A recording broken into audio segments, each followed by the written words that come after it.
my project was entitled Do Unto Others as You Would Like Them to Do Unto You, aka the Golden Rule. What I was looking at was offender resistance and then officer use of force responses. This is just an overview of what my presentation is going to go over, so we'll get into some introductory information, then on to current literature review, then I'll go into what my study was, go over methods, results, and then share my discussion. In terms of my research, I just wanted to go over some terminology and kind of the definitions that I'm using for it. So when I'm referring to an offender, that's simply a person who has had an interaction with a law enforcement officer. It's not placing any assumed guilt for whatever crime on them. It's just the word that I'm using to describe the person interacting with law enforcement. Similarly, officer, police, law enforcement, they're all used interchangeably, but mean the same thing in my research, just a person who works for the government to enforce laws. But you'll kind of see those words come in and out during the presentation. And then the definition of force that I'm using is the exertion or application of a physical compulsion or constraint. So the types of officers in Ohio, my research is on just Ohio. So the three types of officers in Ohio, we have the Ohio State Highway Patrol. Their main purpose is to enforce traffic laws. They have jurisdiction on state highways, state properties. That's their main jurisdiction. And peace officers and sheriff's deputies both work to prevent and enforce laws, just the difference is in their jurisdiction. So peace officers enforce within city limits, so those are your city police or like the stereotypical police officer. And then sheriff's deputies work within an entire county for jurisdiction. So the importance of my research is that it builds on raw data that's out there and can have real-world implications regarding if there's excessive use of force. It can help, significant results can help improve police and community relations just by adding context, adding analysis to the raw data that's out there right now. There are current gaps in analytical research on use of force data that is being reported. So kind of just adding importance to those numbers is what makes this research important to me. And then finally, this research can ensure that there's effective de-escalation techniques being taught to law enforcement that they're then using in interactions with the public. So moving to my literature review, an important piece of publication that came out earlier this year was published by the Ohio Attorney General's office called The Future of Policing in Ohio. So basically they gave 7 recommendations on how to improve training, improve motivation for officers to continue their training, and kind of added some steps that officers can take to get more certifications and more training for things like de-escalation, for things like community relations, were big points in that report. I think it's also important because it's so recent. It shows that there is interest in doing more things for de-escalation and lowering use of force and for implementing changes. So in terms of my research, I'm only focusing on reportable use of force incidents. So basically what this means is that reportable use of force is anything greater than minimal force. So minimal force is going to be like a joint manipulation or an empty hand control technique. Those are not included in my analysis simply because they don't reach the reportable use of force threshold.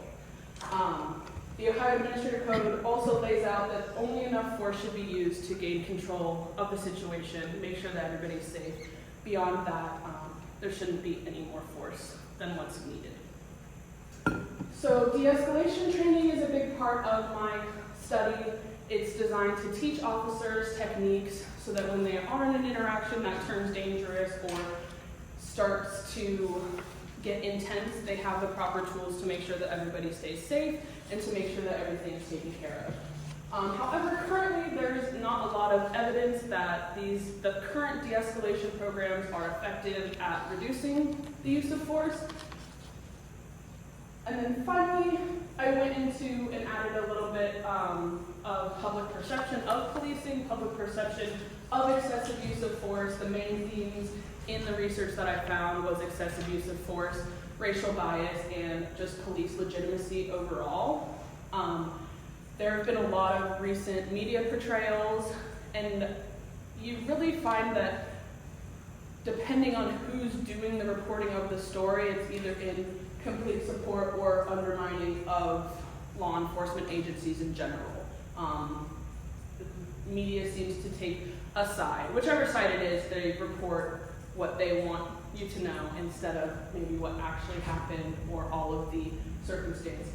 But public perception, some of the big things that communities are calling for is systemic change of law enforcement agencies and also an increase in accountability and transparency from law enforcement officers. We've seen a little bit of that recently. There's an increase in body cam footage being worn by the officers. There also seems to be a greater or swifter action taken against officers if there is a problem with something that they did. So this takes us to my current study. So these are the research questions that I was exploring, or these are the first two. I have more on the next slide. But the two main effects that I wanted to look at was if the use of force ratings, the use of force used by officers, if there's a significant difference between the types of officers in Ohio, and then if there's a significant difference between the resistance levels of the offender, are the two main effects that I'm looking at. And then I also wanted to see if there was a significant interaction between my dependent variables, between the resistance level and the use of force levels. So I am running a correlation to answer that question. And then my final research question is there enough empirical support for public concern on excessive use of force? Basically, is what the public thinks is happening between police and offenders what is actually happening? So this is my method. So my design was a 2x3 factorial between subjects non-repeated measures. In total, I had 1,864 points of data broken between the types of officers there. So I had the most responses for peace officers and then the least for sheriff's deputies. My independent variables were resistance level, coded either low or high, and then officer type, highway patrol, peace officer, and sheriff deputy.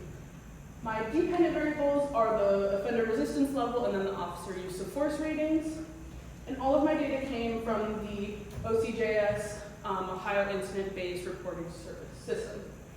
I collected data, so in the spring I did basically the same thing, but for this I included 2024 and wanted to encompass as much of the year as I could, but the day that I did collect, fully coded all the data was November 15th, so it doesn't include the full year, but I had to finish it by today, so I had to take some cutoff. And this is just my independent variable groupings.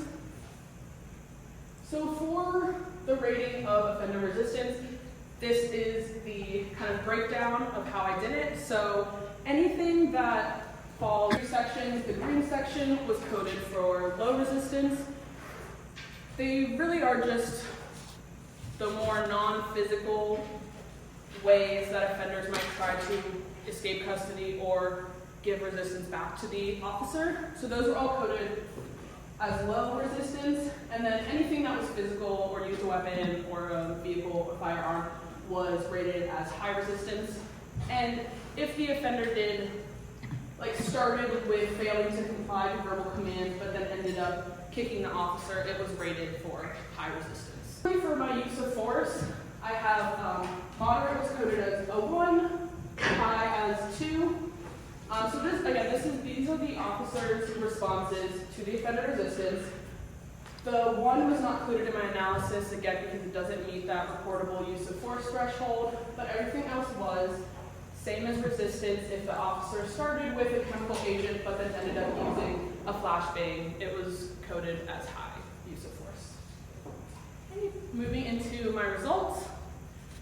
So this graph just shows overall descriptive statistics for all of my variable groups. So as you can see here, the highway patrol used the highest use of force among all of the officers, particularly when they were facing high resistance from offenders. When each officer was faced with low resistance, they really are using the same amount of force overall, but you really do see a big jump once highway patrol is facing the high resistance from offenders. So then to test my between subject effects, I did find significance between resistance levels. So what that means is that the use of force used by the officer was significantly different when the offender had low resistance and when the offender used high resistance, is what that's telling us there. For across officer types, which was the other main effect I was looking at, there was not a significant difference between the types of officers and the level of force that they displayed. There wasn't a significant difference between the officer types. I just wanted to include this graph. All of the officer types are grouped together, just showing you the overall level of resistance in my data set, and then the overall level of force for my data set specifically. And then for my interaction, for the correlation, I did find significance between the resistance level and the use of force level. So what this means is that it's a positive correlation, so as resistance level increases, so does the use of force level, which is what we should see. As resistance level increases, so can officer use of force in order to make sure that the situation is being controlled. So to answer my questions, for the first main effect, there was no significant difference between officer types. However, I did find statistical significance between resistance levels. Moving on to my next two questions, there was a significant interaction between resistance level and the use of force. And based on my results, I would say that there was not sufficient empirical evidence to support public concern for excessive use of force being used for my data based on the results. Key findings, highway patrol had the highest force used of the three officers. Again, it wasn't statistically different, but I include these 2 points that peace officers also had the lowest force because that is congruent with what I found in my research in the spring. Overall, highway patrol used the most force there, and peace officers had the lowest. So again, it wasn't statistically different in this one, but I just wanted to highlight that that is a trend that I'm seeing just in my own personal research. And then again, the correlation, increased resistance, increased force. Some limitations that I have is the database that I use is reliant on self-reporting from agencies, so there could potentially be data that wasn't reported. It's not a requirement for agencies to report their data to the specific database, so if all data was included, then it could change my results potentially.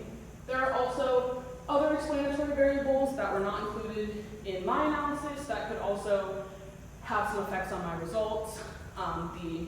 The database that I used has a lot of other good options for variables. You can include gender, you can include race, you can see what the initial circumstance for the offender and officer even interacting, like why they're interacting. So any of those variables I think would add more information to my research for sure. And then again, for public perception, I didn't see evidence of excessive force being used for this particular time frame. Some future directions, I'm really interested to see how the Blue Ribbon Task Force, if their implementations change things, if it's received well by both law enforcement and the public, and if like relations are able to be built upon based on those recommendations. They haven't all been put into effect yet, so that could be done in the future to see if they're actually working. I think it would be really interesting to include other states, just because Ohio doesn't seem to have a problem. Other surrounding states could. There could be patterns that are consistent across states, or there could be drastic differences that could be explored as well. And then to include more of those interaction variables that I was talking about for analysis to see if it changes, to see if there are other potential trends that could explain some of my results. Those are my references.